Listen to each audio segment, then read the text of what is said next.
महाराष्ट्र राज्याला 60 वर्ष पूर्ण झाली आहेत आणि त्याचं औचित्य साधून 60 वर्ष पूर्ण केलेल्या दिल्लीतल्या महाराष्ट्र परिचय केंद्रानं एक व्याख्यानमाला सुरू केली आहे, ज्यात महाराष्ट्राच्या विविध पैलूंचा आढावा घेतला जातो.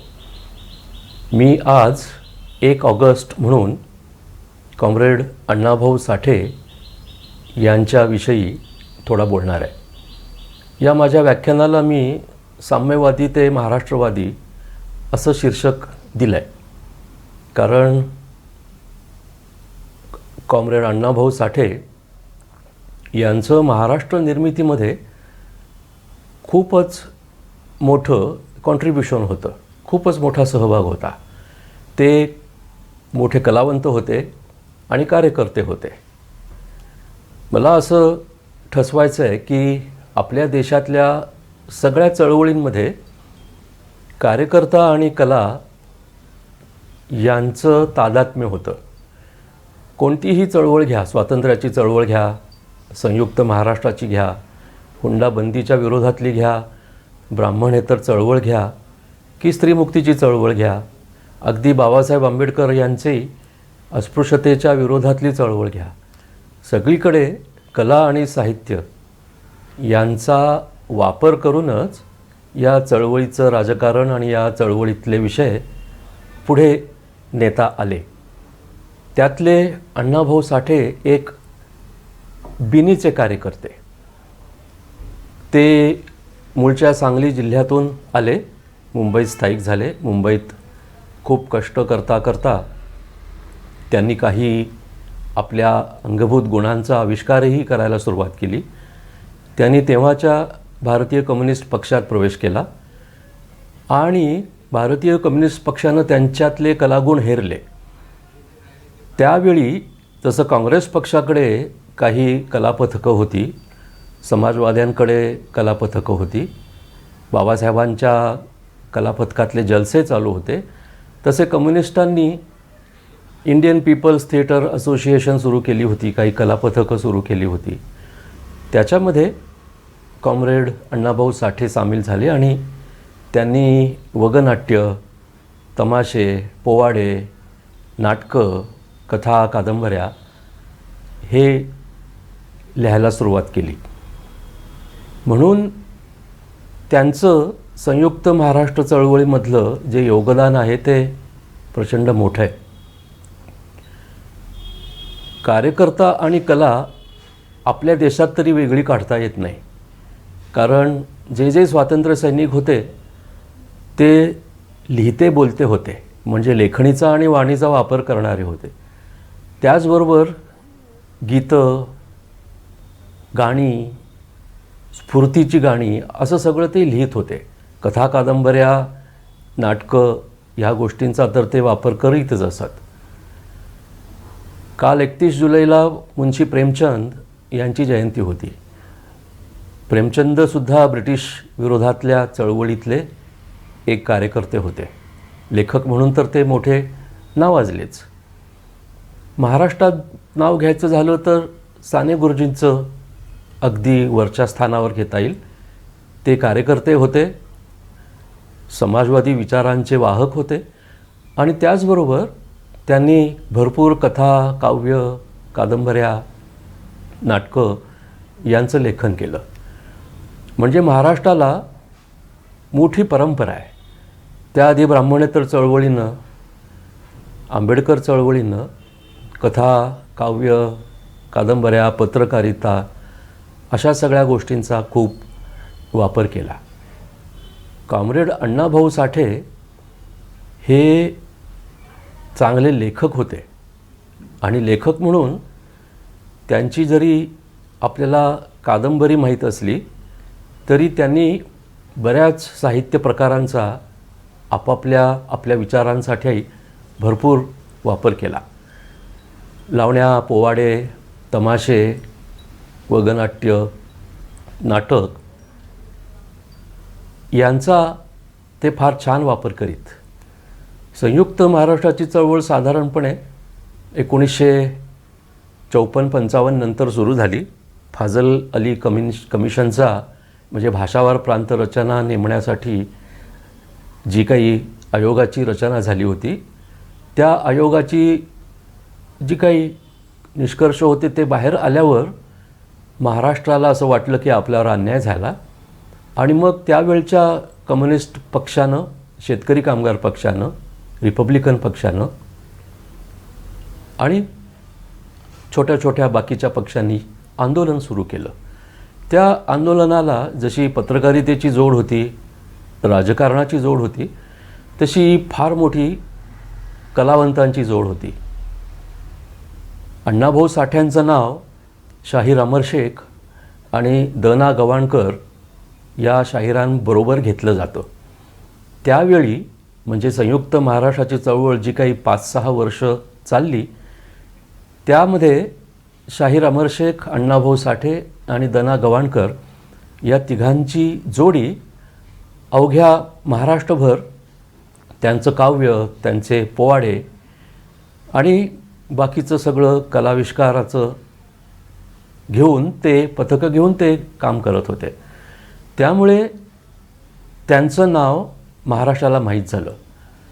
आपल्याकडे अडचण अशी आहे की राजकारणाला कला जोडली जाते. म्हणजे आधी राजकारण होतं, मग त्याच्यामागे कलावंत जोडले जातात. आता कलावंत त्यांच्या कला, साहित्य, साहित्यिक यांचं स्वतंत्र अस्तित्व निर्माण झालं आहे. एखादा साहित्यिक किंवा एखादा कलावंत राजकीय पक्षात गेला तर त्याच्याविषयी बरं बोललं जात नाही. पण 60-70 वर्षांपूर्वी राजकीय पक्षानं जर कलावंत, साहित्यिक यांचा आधार घेऊन आपला राजकीय तत्त्वज्ञानाचा प्रचार केला तर ते गैर मानलं जात नसे. त्याच्यामुळे संयुक्त महाराष्ट्राची चळवळ यशस्वी झाली. ती समाजवादी, शेतकरी कामगार पक्ष, रिपब्लिकन आणि भारतीय कम्युनिस्ट पक्ष यांच्या नेतृत्वाखाली झाली, एवढाच साधारणपणे इतिहास आपल्याला माहीत असतो. त्यामध्ये खूप मोठे कलावंत, संपादक, पत्रकार, लेखक यांचाही तेवढाच तोलामोलाचा हातभार होता. याकडे थोडंसं दुर्लक्ष होतं. तरीसुद्धा कॉम्रेड अण्णाभाऊ साठे यांना लोकशाहीर, साहित्य सम्राट अशी विशेषणं जोडली गेली. पण मूलतः ते कम्युनिस्ट विचारांचे कार्यकर्ते होते. त्यामुळे साम्यवाद म्हणजेच कम्युनिझम हा त्यांच्या लेखनाचा, विचाराचा गाभा होता. आणि मग ते संयुक्त महाराष्ट्र चळवळीमध्ये उतरले. तर एकीकडे साम्यवादाविषयी ते काव्य, नाट्य, साहित्य यामधून प्रचार करत असतानाच ते संयुक्त महाराष्ट्राच्या प्रचारासाठी सुद्धा, म्हणजे स्वतंत्र महाराष्ट्र राज्य निर्माण व्हावं यासाठी सुद्धा ते अग्रेसर होते. कम्युनिस्ट तत्त्वज्ञानामध्ये तशा छोट्या छोट्या ओळखी म्हणजे आयडेंटिटीज यावर काही भर दिला जात नाही. कारण जी कम्युनिस्ट चळवळ आहे ती आंतरराष्ट्रीय कामगारांच्या एकजुटीची चळवळ आहे. कामगार वर्ग त्याच्या शोषणाविरुद्ध एकत्र येण्यासाठी त्याच्यामध्ये काही वेगवेगळ्या त्यांच्या सांस्कृतिक पैलूंचा अडथळा येऊ नये अशी तत्त्वज्ञांची इच्छा होती. तरीसुद्धा एकंदर भाषेच्या आधारावरचं राज्य उत्पन्न व्हावं यासाठी आंतरराष्ट्रीय कामगार एकजुटीचे जे प्रवक्ते होते ते अण्णाभाऊ स्वतंत्र मराठी भाषेच्या राज्याच्या निर्मितीसाठी सुद्धा त्या चळवळीमध्ये उतरले. हे त्या चळवळीचं आणि कॉम्रेड अण्णाभाऊ यांच्या मनाच्या विशालतेचं फार मोठं उदाहरण आहे. आता अण्णाभाऊंचा विचार करायचा झाला तर महाराष्ट्र सरकारनं त्यांच्या समग्र साहित्याचं एक पुस्तक काढलेलं आहे. जवळपास 1000 पानांचं हे पुस्तक आहे. त्याच्यामध्ये बऱ्याचशा अण्णाभाऊंच्या कादंबऱ्या आहेत, कथा आहेत आणि काव्य आहे. तसंच ते 1961 साली मॉस्कोला गेले होते, तेव्हा तिथलंही काही प्रवास वर्णन आहे.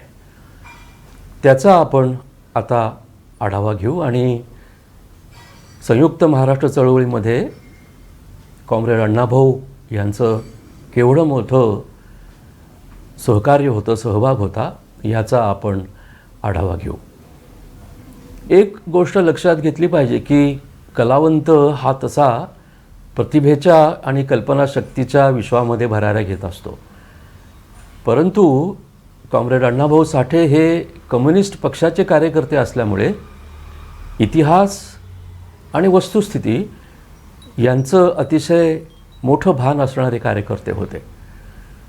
म्हणून त्यांनी जे विविध विषय त्यांच्या गद्यातून आणि पद्यातून हाताळले, त्याच्यामध्ये ऐतिहासिक आणि वस्तुस्थिती दर्शक काही मोडतोड दिसत नाही. अगदी उदाहरण घ्यायचं झालं तर स्टालिनग्राडचा पोवाडा हे आपण उदाहरण घेऊ. त्या स्टालिनग्राडच्या पोवाड्यामध्ये दुसऱ्या महायुद्धाचं वर्णन आहे, तेही अखेरच्या काही वर्षातलं. म्हणजे हिटलरची फौज कशी सोव्हिएत रशियावर चाल करून आली आणि रशियन फौजांनी कसं हिटलरच्या सैनिकांना उत्तर दिलं आणि अखेर पराभव केला. त्या अर्थानं नाझिझम आणि फॅसिझम यांचा त्यांनी पराभव केला.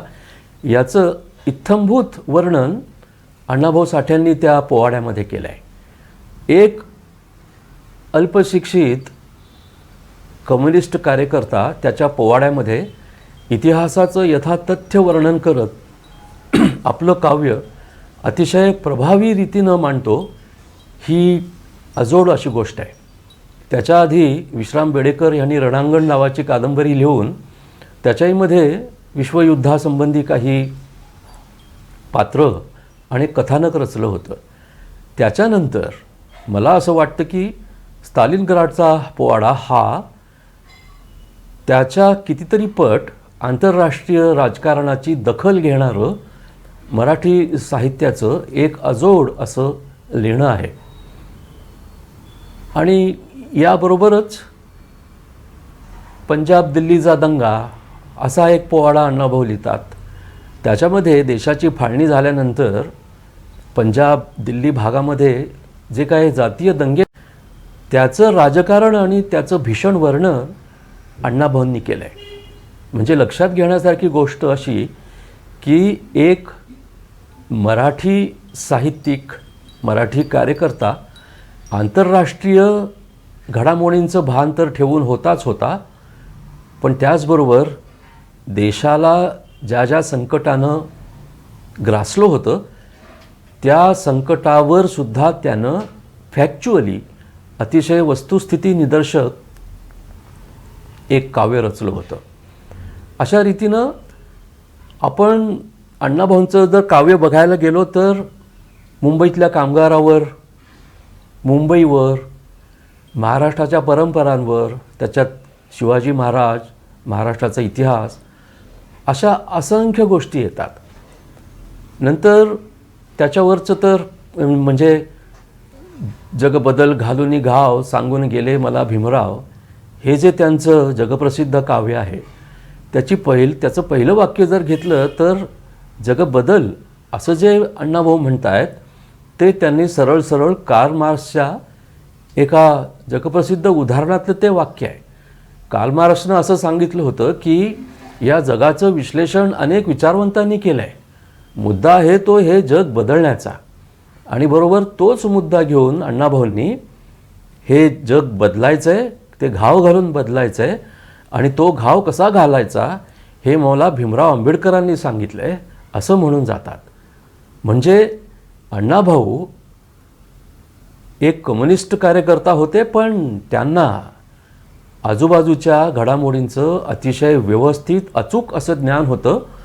आणि कामगारावर, कष्टकऱ्यावर, कार्यकर्त्याच्या मनावर कोणत्या गोष्टींचा प्रभाव पडेल याचा विचार करून त्यांनी त्यांचे विषय आणि त्यांचं काव्य घडवलेलं होतं. हे त्यांच्या पोवाड्याबद्दल झालं, काव्याबद्दल झालं. आता आपण त्यांच्या कथा कादंबऱ्यांकडे वळू. सर्वांना माहिती आहे की त्यांनी जेवढ्या कादंबऱ्या लिहिल्या त्याच्या जवळपास 11-12 कादंबऱ्यांवर मराठी चित्रपट निघाले आणि ते सगळे व्यवस्थित चालले. असा एकमात्र मराठी लेखक आहे ज्याच्या अनेक पुस्तकांवर इतके मराठी चित्रपट निघाले. तर असं कोणतं वैशिष्ट्य होतं अण्णाभाऊंचं की जे मराठी चित्रपट निर्माते दिग्दर्शक यांना त्या कादंबऱ्यांमधून चित्रपट काढावा असं वाटावं? एक गोष्ट आपण त्यांच्या लिखाणातून शिकली पाहिजे. जे नवे तरुण लेखक आहेत त्यांनी एक गोष्ट जरूर लक्षात ठेवावी. अण्णाभाऊंच्या गद्य साहित्याचा त्यांनी नीट अभ्यास केला पाहिजे. कम्युनिस्ट तत्त्वज्ञानामध्ये डायलेक्टिक्स हे एक तत्त्वज्ञान सांगितलेलं आहे. तत्त्वज्ञान म्हणजे ती एक शैली सांगितलेली आहे. डायलेक्टिक्स म्हणजे द्वंद्वशास्त्र. मार्क्सनी थिसिस, अँटीथिसिस आणि सिंथेसिस असं तत्त्वज्ञान सांगितलं आहे. म्हणजे आधी क्रिया होते, मग प्रतिक्रिया होते आणि मग निष्कर्ष तयार होतो. अण्णाभाऊंनी बरोबर या डायलेक्टिक्सचा म्हणजे द्वंद्वात्मक विश्लेषण पद्धतीचा त्यांच्या लेखनात वापर केला. त्यांची जी नाटकं आहेत ती नाटकं कमालीची संवादात्मक आहेत. म्हणजे त्याची तुलना आपण फुल्यांच्या गुलामगिरी, शेतकऱ्यांचा असूट, तृतीय रत्न या नाट्यमय संवादांशी करू शकतो. अण्णाभाऊंची हातोटी अशी होती की केवळ संवाद लिहून ते कथानक पुढे सरकवत न्यायचे. फार प्रसंग निर्मिती ते करायचे नाहीत. प्रसंग असायचे पण प्रसंगातली पात्र एकमेकांशी युक्तिवाद करीत, एकमेकांशी वाद घालीत असा काही एक चित्र निर्माण करीत की त्याच्यामधून संवादात्मकरित्याच तो कथानकाचा भाग पुढे जायचा. याला मी डायलेक्टिक्सचं तत्त्वज्ञान किंवा डायलेक्टिक्सची शैली असं म्हणतो. गांधीजींनी सुद्धा 1909 साली हिंद स्वराज नावाचं जे पुस्तक लिहिलं होतं ते असं संपादक आणि वाचक यांच्या संवादातलं होतं आणि म्हणून ते अतिशय उत्तम प्रभावी ठरलं. म्हणून डायलेक्टिक्स हा जसा त्यांच्या नाटकांचा, लघुनाट्यांचा आणि वगांचा गाभा होता तसा तो कथा कादंबऱ्यांमध्ये सुद्धा दिसतो. डायलेक्टिक्स म्हणजे कसं असतं, जसं थिसिस, अँटीथिसिस, सिंथेसिसचं आहे तसं अण्णाभाऊ त्यांच्या कथांमध्ये आणि कादंबऱ्यांमध्ये अशी पात्र रंगवतात जी पात्र एकमेकांच्या विरोधात उभी आहेत. एकमेकांच्या तत्त्वज्ञानांचा ते प्रतिवाद करत राहतात, एकमेकांविरुद्ध युक्तिवाद करत राहतात, एकमेकांच्या भूमिका खोडत राहतात. आणि म्हणून दोन ठळक रंग अण्णाभाऊंच्या गद्यात्मक साहित्यामध्ये आपल्याला दिसतात. त्याच्यामध्ये दुःख आहे, क्लेश आहे, छळ आहे, त्रास आहे, जुलूम आहे, विरह आहे, वियोग आहे आणि शेवटी सुख आहे, समाधान आहे. पण हे लिहिताना आणि हे मांडताना अण्णाभाऊंनी इतकी विलक्षण प्रभावी शैली आत्मसात केली की त्याच्यामध्ये वाचक ओढला जातो. कारण सतत संघर्षात्मक वातावरण, सतत युक्तिवाद, प्रतिवाद, पक्ष प्रतिपक्ष अशी मांडणी करत गेल्यामुळे वाचक त्याच्यामध्ये खिळून राहतो. आणि याच्यातूनच अण्णाभाऊंच्या कादंबऱ्यांवर चित्रपट निघाले. अण्णाभाऊंनी प्रसंग निर्मिती, पात्र निर्मिती आणि संवाद लेखन इतकं अप्रतिम केलेलं होतं की त्यांच्या चित्रपटांवर फार काही मेहनत घ्यावी असं दिग्दर्शकांना वाटलंही नसेल, त्यांनी केलंही नसेल. इतकं व्यवस्थित प्रसंगाचं, पात्रांचं वर्णन अण्णाभाऊ करायचे. अण्णाभाऊ फक्त माणसांच्या नात्यांमध्येच गुंतून पडले होते असं नाही. आता मी तुम्हाला अण्णाभाऊ हे निसर्ग चित्रणाचे केवढे जबरदस्त लेखक होते हे काही त्यांचे उतारे लिहिलेले आहेत ते मी वाचून दाखवतो. त्यांच्या कथांमध्ये निसर्ग येतो आणि तो निसर्ग किती त्यांनी प्रभावी चितारलेला आहे हे आपल्याला लक्षात येईल. संघर्ष ही त्यांची कादंबरी. त्या कादंबरीची सुरुवातच अण्णाभाऊ असे करतात.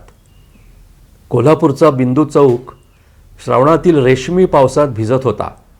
ऊन, वारा आणि पाऊस यांना चेव आला होता. बिंदू चौकापासून न्याय मंदिराकडे गेलेला रस्ता अंगावर पाऊस घेत लोळत होता. त्याच्या अंगावरचे सर्व मांस पावसाने खरवडून काढल्यामुळे तो रस्ता खडबडीत झाला होता आणि एक टांगा त्या मार्गाने निघाला होता. एक हाडाचा सांगाडा झालेले घोडे त्या दुर्दशा झालेल्या रस्त्याने आपला टांगा उडीत होते आणि जुना टांगा करकरत होता. टांगेवाला नुसताच हा हू करीत होता. तो आपल्या घोड्याला दबवीत नव्हता की मारीत नव्हता. परंतु सुलभाला ते सर्व असह्य झाले होते. तिला लवकर जाऊन शेवटची एसटी गाठायची होती. परंतु ते घोड्यासारखे घोडे गाढवाप्रमाणे गुदमरत होते. त्यामुळे ती अस्वस्थ झाली होती.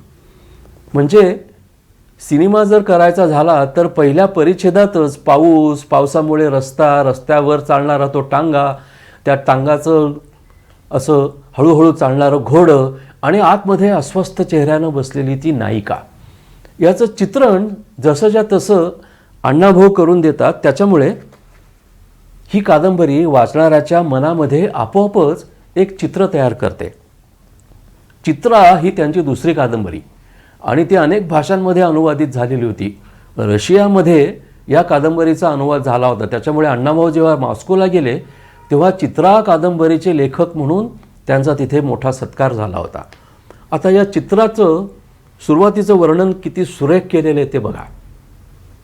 सूर्य उगवून कासराभर वर आला होता. वारणा नदीचा खोरा उजाळला होता.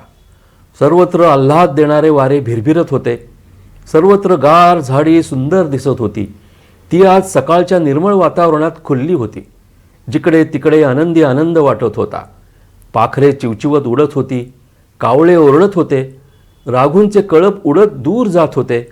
कुपाटीवरच्या चिमण्या आपली चिमुकली डोकी नाचवीत होत्या. समोर पन्हाळगड निश्चल खडा होता. त्याची भव्य आकृती त्या खोऱ्यात आपले श्रेष्ठत्व गाजवीत होती. गडावरची घरे दिसत नव्हती, धुराने झाकली होती. पन्हाळ्यावरून गडबडत आलेला ओढा सातव्याला वळसा घालून सातवे गावापासून 2 मैलांवर जवळच वारणा नदीत लवंडत होता. बघा, कादंबरीची सुरुवात अशा सिनिक मेथडनं करणं हे अण्णाभाऊंच्या शैलीमध्ये इतकं मुरलेलं होतं की जवळपास त्यांनी सगळ्या कादंबऱ्यांमध्ये अशी वर्णनं करून वाचकाला सुरुवातीपासून शेवटपर्यंत ते लेखन पूर्ण करायला खेचत नेलेलं आहे.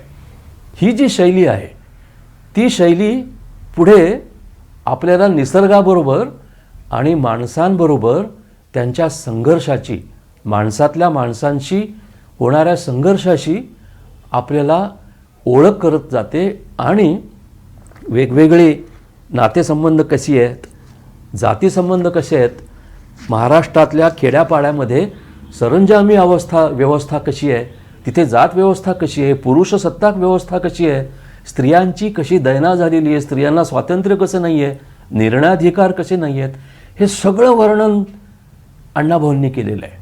बघा, म्हणजे 1950 ते 1960च्या दशकामध्ये अण्णाभाऊंनी स्त्रीमुक्ती चळवळीला केवढं तरी साहित्य देऊन ठेवलेलं आहे. त्याचवेळी अस्पृश्यतेच्या विरुद्धच्या दलित मुक्तीच्या चळवळीला सुद्धा केवढं तरी साहित्य तयार करून दिलेलं आहे. आता हा निळू मांग नावाची एक छोटीशी लघुकथा आहे. तिला आपण हातात घेतली तर काय होतं, तोफ तयार झाली, गोळा भरला होता, बत्तीवाला बत्ती घेऊन पुढे आला आणि तो साजूरचा निळू मांग हातात काळी टोपी घेऊन तोफेकडे चालू लागला. त्याचं प्रत्येक पाऊल मजबूत पडत होतं. तो निर्भय होता. आता आपण मरणार आहोत हे त्याच्या गावीच नव्हतं. त्याला कसलीच भीती नव्हती. तो वर सरळ तोफेपुढे जाऊन उभा राहिला. सर्व साहेब दुचित झाले. त्यांनी एकमेकांकडे नजर टाकली, गंभीर चेहरे केले.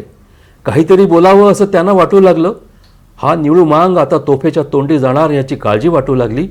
अखेर एक वरिष्ठ अधिकारी दुःखी स्वरात म्हणाला, प्रभू, तुझ्या आत्म्याला शांती देवो, तुला क्षमा करो. आता तू प्रभूकडे जाणार. जर तुला काय बोलायचं असेल तर बोलून घे. आता तू मरणार, जगातून जाणार, तुझा शब्द उमटणार नाही, बोल, काही इच्छा असेल तर सांग. हे ऐकून वाटलं, मनाशी तो पुटपुटला, मला तोफेच्या तोंडी देऊन मोकळी होणारी ही माणसं आता या शेवटच्या घडीला माझं कौतुक का करीत आहेत. असं इतकं व्यवस्थित प्रसंगचित्रण, इतका व्यवस्थित सिनिक व्हॅल्यू त्यांनी आपल्या लेखनाला दिला. त्यामुळं अण्णाभाऊ हे अतिशय श्रेष्ठ दर्जाचे साहित्यिक होते. पण अण्णाभाऊंना एक खंत होती. कुसुमावती देशपांडे यांनी मराठी साहित्याचा जो 100 वर्षांचा आढावा घेतला, त्या आढाव्याच्या पुस्तकामध्ये अण्णाभाऊंची दखल घेतली नव्हती. आणि अण्णाभाऊंनी ती बोलून पण दाखवली होती की मी एवढं मोठं साहित्य लिहिलं, समाजातले तळचे गाळचे, उपेक्षित, दुर्लक्षित, वंचित, दलित हे सगळे घटक मी कथांमधून, कादंबऱ्यांमधून महाराष्ट्राला परिचित करून दिले. अशा माझ्या या लेखनाची साधी नोंदसुद्धा घेतली नाही, ह्याचं दुःख अण्णाभाऊंना झालं. पण अण्णाभाऊंवर प्रेम करणाऱ्या आणि अण्णाभाऊंचा आदर मान राखणाऱ्या सर्व वाचकांना पण झालं. खरोखर त्यावेळच्या साहित्यिकांना, समीक्षकांना अण्णाभाऊंची दखल घ्यावीशी न वाटण्याचं एक कारण कॉम्रेड श्रीपाद अमृत डांगे यांनी अण्णाभाऊंच्या एका पुस्तकाला जी प्रस्तावना लिहिली त्याच्यात दिलेलं आहे. त्याच्यात डांगे असं म्हणतात की प्रचारकी साहित्य हे कमी दर्जाचं असतं, असं का म्हटलं जातं. प्रचार करणं हा साहित्याचा धर्म नाही असं का म्हणून नाकारायचं. कुठलंही साहित्य काहीतरी मेसेज देत असतं, काहीतरी संदेश देत असतंच. त्या साहित्याला काहीतरी सांगायचं असतं ना, म्हणून तो साहित्यिक, तो कवी काहीतरी लिहितो. आणि इथे जर कम्युनिस्ट विचार, समतेचा, न्यायाचा, विषमतेविरुद्ध लढण्याचा, अन्यायाविरुद्ध लढण्याचा विचार जर एखादा साहित्यिक मांडत असेल आणि त्याच्यातून अन्यायाविरुद्ध चेतना उत्पन्न होईल, जुलमाविरुद्ध प्रेरणा निर्माण होईल, असं जर काही त्यानं लिहिलं असेल तर त्याच्यात वावगं काय. पण महाराष्ट्रातला तेव्हाचा एक काळ नवकथेचा मानला जायचा. भावे, गाडगीळ, माडगुळकर, गोखले यांनी जी नवकथा आणली ती अपॉलिटिकल होती, म्हणजे अराजकीय आणि तशी सामाजिक दृष्टीनं भूमिका न घेणारी होती. त्या तुलनेमध्ये अण्णाभाऊंचं साहित्य हे भूमिका घेणारं होतं, दीनदुबळ्यांच्या, गरीब कष्टकऱ्यांच्या बाजू घेणारं होतं आणि कामगार क्रांती, कम्युनिस्ट क्रांती करण्याला मागणारं होतं.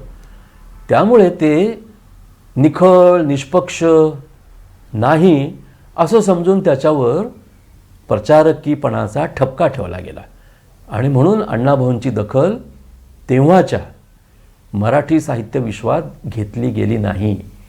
आणि मग अण्णाभाऊंनी आपला ठसा अखेर उमटवला कुठे, तर संयुक्त महाराष्ट्र चळवळीमध्ये त्यांनी जे पोवाडे, जे वग, ज्या लावण्या म्हटल्या, शाहीर अमीर शेख आणि गवाणकर यांच्यासोबत त्यांचं कलापथक, लाल बावटा कलापथक या नावानं जे महाराष्ट्रभर हिंडलं, त्याच्या नंतर अण्णाभाऊ साठे ही व्यक्ती केवढी थोर आहे, कलावंत म्हणून तिचं महात्म्य केवढं आहे हे महाराष्ट्राला उमगलं.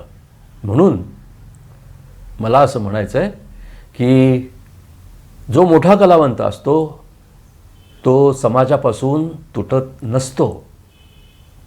पहिल्या दलित मराठी साहित्य संमेलनाचं उद्घाटन करताना अण्णाभाऊंनी एक मोठं विधान केलं की ही पृथ्वी, हे जग शेषाच्या मस्तकावर उभं नाही आहे, तर ते दलित कष्टकऱ्याच्या तळहातावर उभं आहे. आणि हाही मार्क्सचा सिद्धांत आहे की सर्व दुनिया तयार कोणी केली आहे, ती कष्टकऱ्यांनी त्यांच्या कष्टाच्या बळावर उभी केलेली आहे. आणि हेच सत्य, हेच वास्तव वेगवेगळ्या रीतीनं वेगवेगळ्या साहित्य कृतींमधून अण्णाभाऊंनी आपल्याला सांगितलं. त्यांनी कामगारांच्या मुक्तीसाठी, दलितांच्या मुक्तीसाठी जसं साहित्य रचलं आणि आपलं आयुष्य झुगारून दिलं, तसंच मराठी भाषेच्या स्वतंत्र राज्यासाठी म्हणजेच महाराष्ट्रासाठी आपली लेखणी, आपली वेणी, आपली वाणी आणि आपलं आयुष्य झुगारून दिलं, झुंजवलं, हे आपण सतत लक्षात घेतलं पाहिजे. अशा अण्णाभाऊंच्या जयंतीनिमित्त मी त्यांना अभिवादन करतो आणि 61वं वर्ष लागलेल्या महाराष्ट्र राज्याची प्रगती उत्तरोत्तर अशीच कला, साहित्य, राजकारण यांच्या संयुक्त प्रयत्नातून होत राहावो अशी शुभेच्छा देतो. धन्यवाद. नमस्कार.